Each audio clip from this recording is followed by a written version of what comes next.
merong mag-asawa, yung babae buntis na ng mga 8 months, medyo malaki na yun dyan. Ngayon itong si lalaki, gustong-gusto niyang umiskor doon sa asawa niya, kaya lang hindi na pumayag si babae kasi malaki na yun dyan, medyo delikado na. Kung gusto mo talaga kanyang umiskor, babe, eh, bigyan na lang kita ng 1,000, punta ka na lang sa bayan, maghanap ka na lang ng mga babae doon. Hindi ka ba magagalit? Hindi, kanya, basta mag-iingat ka lang at baka mahawa ka ng mga sakit doon. Eh, sige, kanya, mga 2 hours lang ako doon. O ito, 1,000 ha, dali mo. Mag-iingat ka, bilisan mo. Baka kailanganin ko yung tulong mo eh, wala ka. O sige, sige, saglit lang ako, mga 2 hours lang. Habang naglalakad si lalaki, masaya. Nasa lubong niya isang kumare niya ngayon.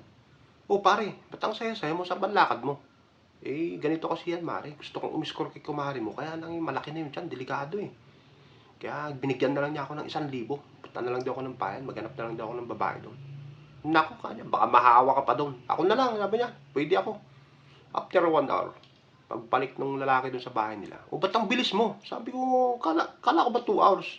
Eh, nasa lubong ko kasi si kumare, kanya, na siya na lang daw. Pinagbayad ka ba ni kumare?